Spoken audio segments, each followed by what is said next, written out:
Okay, guys, I'm here to give my review of WWE Elimination Chamber 2015, a show that aired last night, and I didn't expect much from this show because essentially it was a throwaway show that only existed because of a free month on the WWE Network. But it wasn't that bad, honestly. And there was one thing that makes this show memorable there's one thing that makes this show far more memorable than it probably has any right to be. Now, the pre-show match is not going to count with the rest of the show, but I am going to talk about it. The kickoff / pre-show match was Stardust versus Zack Ryder. This match wasn't much of anything, and Stardust won with the former Crossroads, is now called the Queen's Crossbow. So, you've given Stardust, basically, he's renamed the move based on a Twitter feud with the guy who plays Arrow, Stephen Amell, in the show Arrow. Is it still going to be called that when this Twitter war's over? And there was also a Miz TV segment with Daniel Bryan, in which basically Daniel Bryan said he's written a book called Yes, My Incredible Journey to the Main Event of WrestleMania. And he basically gave the meta powers to beat up the Miz. So on to the main show. There were 6 matches on this main show. And the opening match was the Tag Team Championship Elimination Chamber match. New Day versus the Primetime Players versus Cesaro versus the Acension versus the Lucha Dragons versus the Los Matadores. This was the better of the 2 chamber matches, in my opinion, because at least it wasn't a boring chamber match.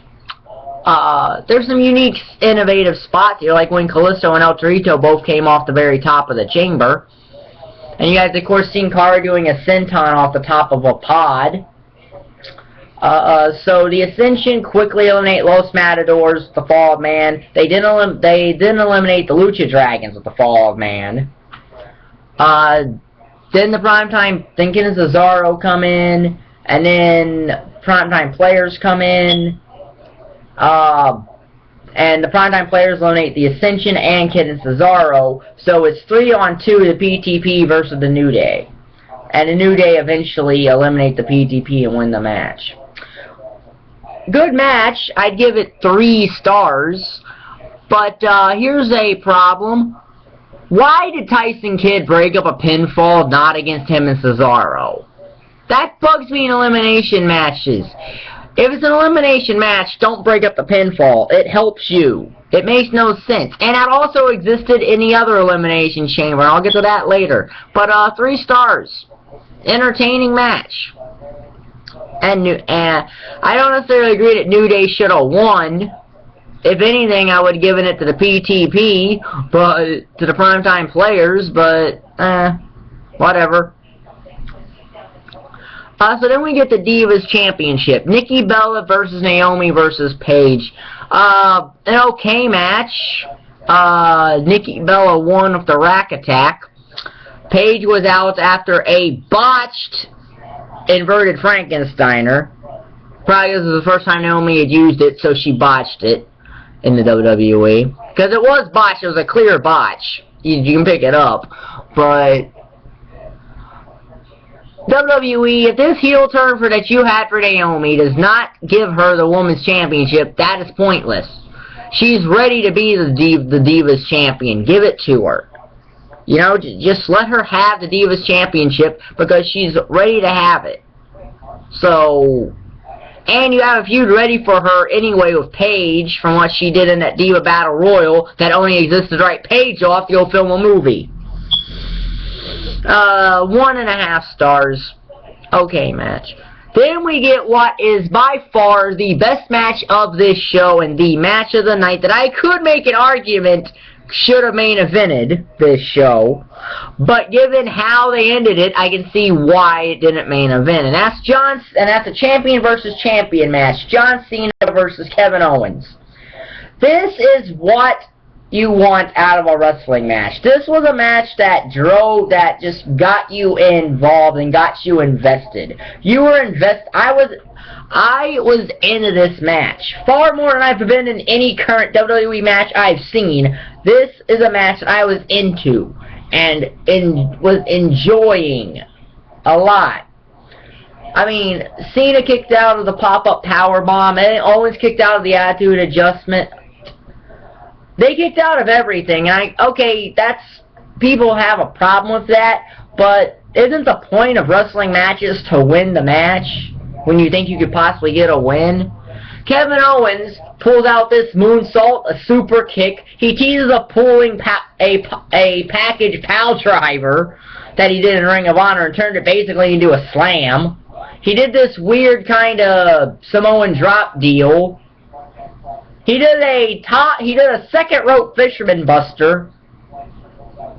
And then he won with a pop-up powerbomb clean. Clean as a whistle. That's going to make this show memorable for a lot of reasons, because when's the last time John Cena lost a match clean in the WWE? And again, that's not against Cena, that's against WWE booking. You know, it's against WWE booking that I don't even remember the last time Cena's lost a match clean, as in 100% clean, as in no ref bump, no low blow, no title shot, or no interference, or anything like that. Just a straight-up clean victory. The only thing here is this rematch coming up at Money in the Bank, in which John Cena is probably going to win. Which I'd be fine with if he did it by disqualification or countout. I don't think he should pin Kevin Owens. Especially if you want this to be very long-term, you have to have a reason for it to continue after Money in the Bank, and logically dictates a dusty finish for that as either a disqualification or countout. Technically, since Owens beat Cena and pinned him, there is no reason to even have a rematch at Money in the Bank. But it is a John Cena rivalry, so if he loses, there has to be a rematch. 5 stars, though. 5 stars. And I'm very picky with that. Everything worked. I've always said everything has to work for a 5-star match. Everything worked here with a 5-star match. Everything worked. And this is a 5-star match with the right booking decision. Had it had a wrong booking decision with Cena beating Owens by pinball or submission, it would be 4.5. Because of the booking decision of Owens beating Cena clean, 5 stars, no problem. 5 star, no problem. So then we get the cool down match, Neville versus Bo Dallas. Okay match. I think their NXT ladder match was better than this, so they had NXT Arrival last year. 2 stars though, nothing bad. Neville won as he should. So then we get the IC Championship Elimination Chamber, the second chamber. Dolph Ziggler, King Barrett, Ryback, Sheamus, R-Truth, and Mark Henry, who's replacing an injured Rusev. This match was boring. This match was, and I don't know how you make the Elimination Chamber boring per se, but they did it with these 6 guys. They did it with these 6. This was a boring match. King Barrett got pinned by Truth, which takes his stock down to nothing. There's a unique spot that I don't think's ever happened in an Elimination Chamber, in which Barrett breaks Mark Henry's pot, and Mark Henry, instead of waiting for the clock, just walks into the Elimination Chamber illegally. So, and then there's this bit where Sheamus gets locked in his chamber, but it's like, and commentators should have picked up on this, he stuck his cross there to get stuck in the chamber so that he could get out when there's less people in the ring, like when there's 1 person left, and just bro kick him. That's why it was there. And the commentators did not pick that up. I knew it. I knew exactly what was going on. It's a good heel. It's a smart heel move. Find a way to lock yourself in the chamber until there's less people there.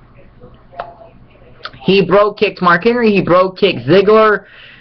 Then he lost to Ryback. And I'm like, Ryback, the one guy of these 6 that no one probably cares about. is the Intercontinental Champion. Well, give Ryback a chance, so to speak. I think the Daniel Bryan promo that Dan Bryan gave helped him, but we'll see where this goes. 1 star for that Chamber, just because it was so boring. And I would have given it to Sheamus, honestly. I would have given it to Sheamus. So then we get the WWE World Heavyweight Championship match, which, while not a bad match, I do think Ambrose and Rollins have had better matches. I think their match in Hell in a Cell was better, and whatnot. I can't judge the match in which Ambrose afterward got his head smashed with those cinder blocks, because I didn't see that Raw. But I do know they've had better matches than this, but no, this wasn't a bad match. But the finish is the finish is completely stupid. Okay? So it's basically Ambrose going up for his elbow, Rollins pushes the referee in front of him, and then after missing the Phoenix Splash, Ambrose hits 30 Ds on Rollins. Another referee comes in, counts 1, 2, 3. Ambrose wins. All well and good, since Ambrose is the most over face in that company, right? But then the other referee gets up. He says, since I was the official referee, Rollins pulled me in, so so Ambrose wins by DQ. And then he steals the championship. This is a cop-out finish. This is a finish that says that the WWE wanted to protect both Rollins and Ambrose.